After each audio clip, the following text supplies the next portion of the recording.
the cloud. I love the way it's very distracting like that.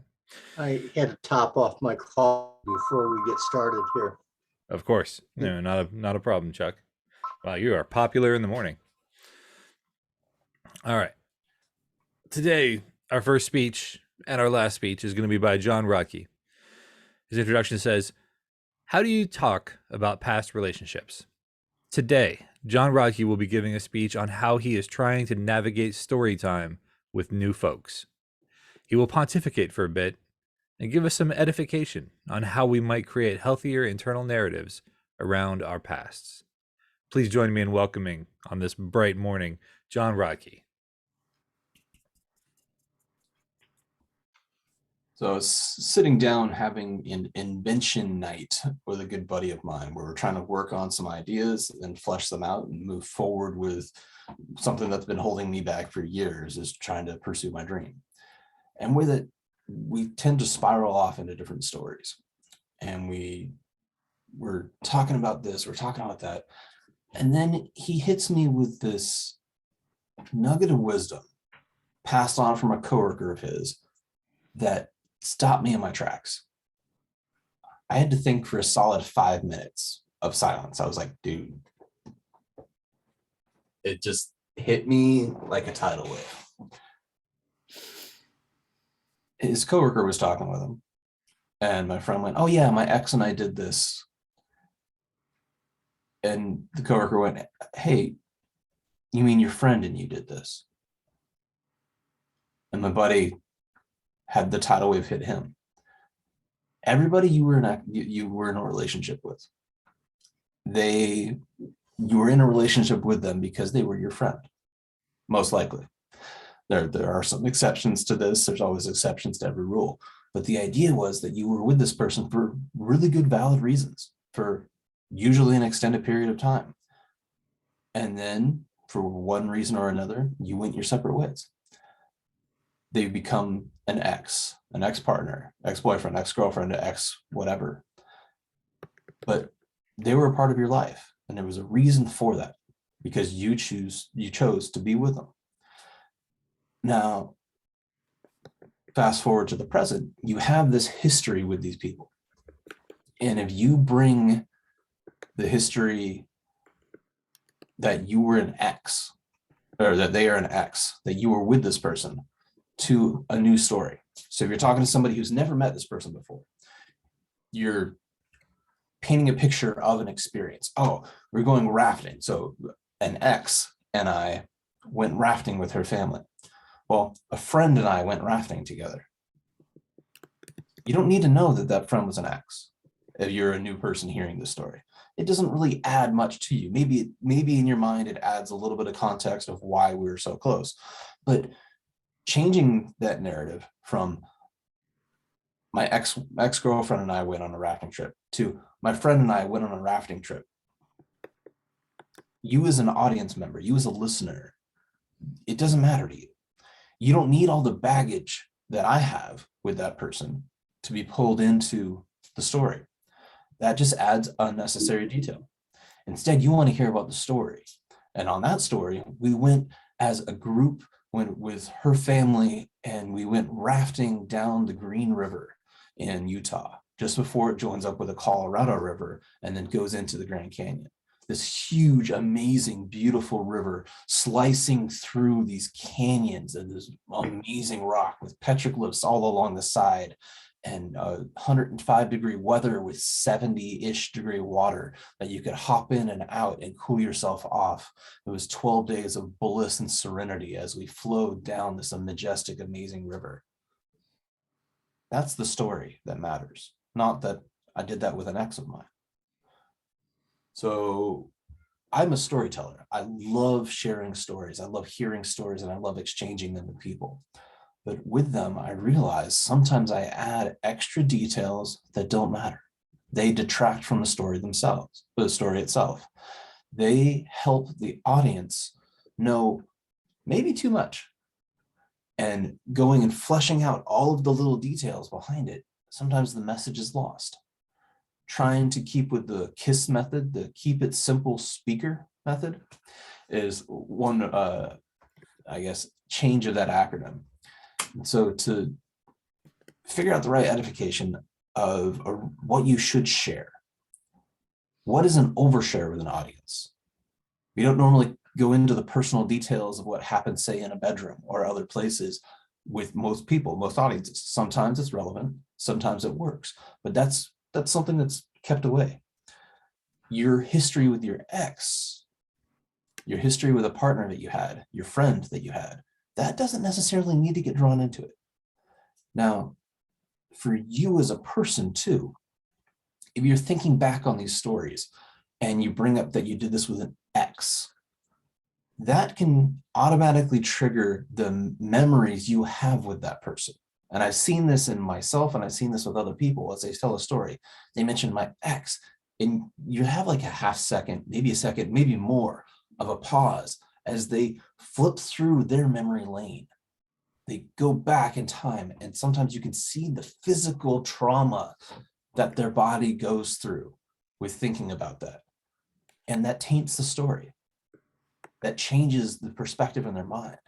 And hopefully you have hundreds or thousands of awesome memories with these friends of yours in your mind. But if you think about the final stories that you usually have with them, those can be traumatic. No matter how smooth the breakup was, that can inflict a lot of trauma for you. Figuring out how to shift that in your own mind so that you can share the experiences and wisdom that you gained through stories without including that drama, without including that baggage for yourself and for your listener, I think is a powerful tool. I've been working on Speechcraft for 12 years, been trying to tell stories in a better manner. And before Toastmasters, I was like the team memory for my rugby team. We would go do an away game and go travel somewhere and play another team, and then usually have a very fun social afterwards. And sometimes it was the trip there that really created the narrative. At one event, we were waiting for 6 guys on our team.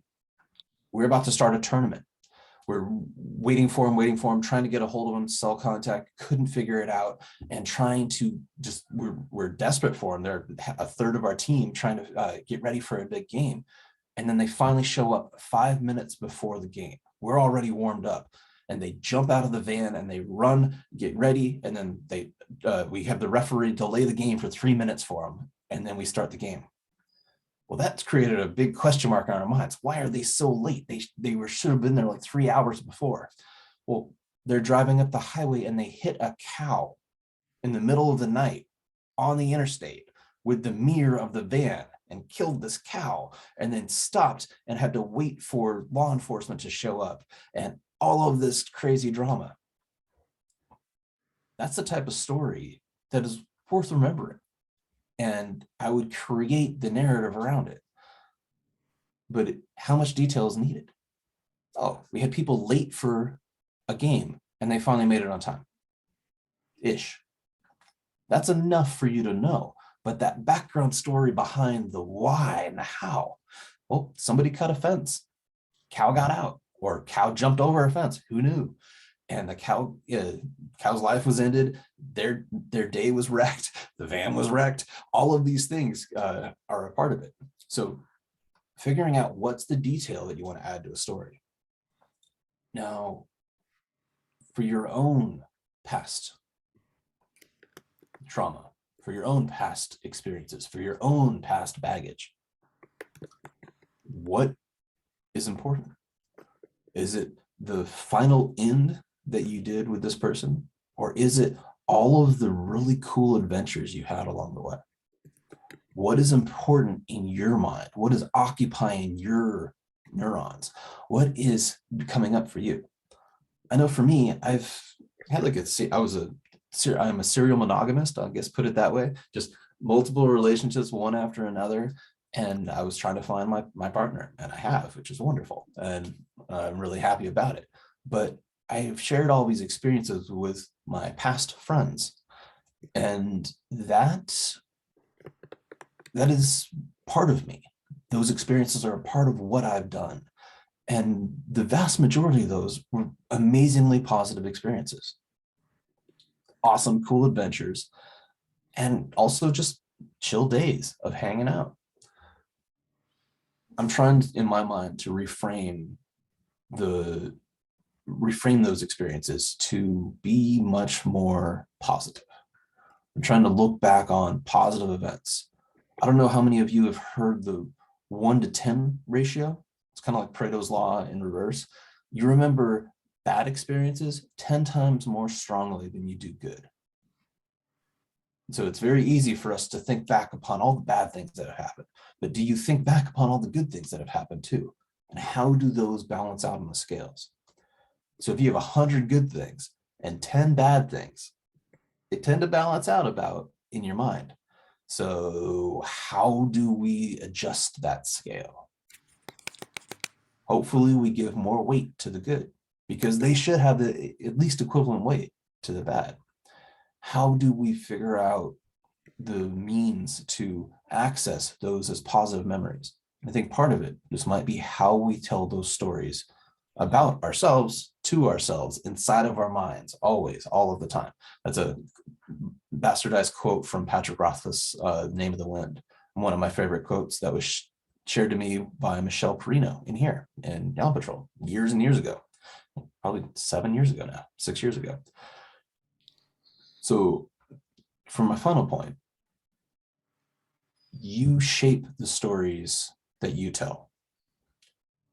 And people only know the things about you that you share.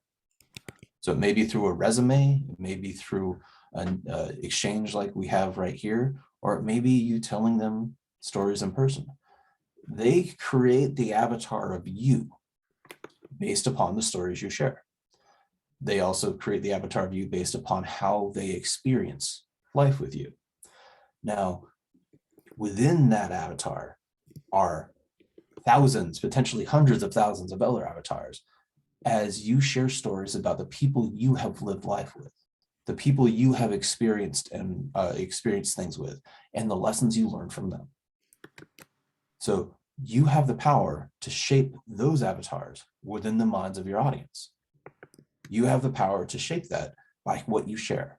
Now, if you share that they were an ex-girlfriend of yours or an ex-boyfriend of yours, and that they did all these things that aren't relevant to the story, you're creating this avatar that is definitely shaped by your drama, shaped by your trauma, shaped by your experiences with them. And so this is a power that you have that you can use for good or for ill or for neutral. And with it, it's a different way of thinking about storytelling. So in this cascading tidal wave of awareness that my friend Joe laid on me, I think I may have fundamentally changed how I'm going to share stories from now on. So I encourage you, when you have those times that you want to share about a friend or an ex or both, it doesn't matter. It's up to you to figure out how much you share and why. Now, I don't want you to stop sharing stories just because you don't want to create off-character avatars in somebody's mind, but be responsible about it. Because as Uncle Ben said in Spider-Man, with great power comes great responsibility. Mr. Toastmaster.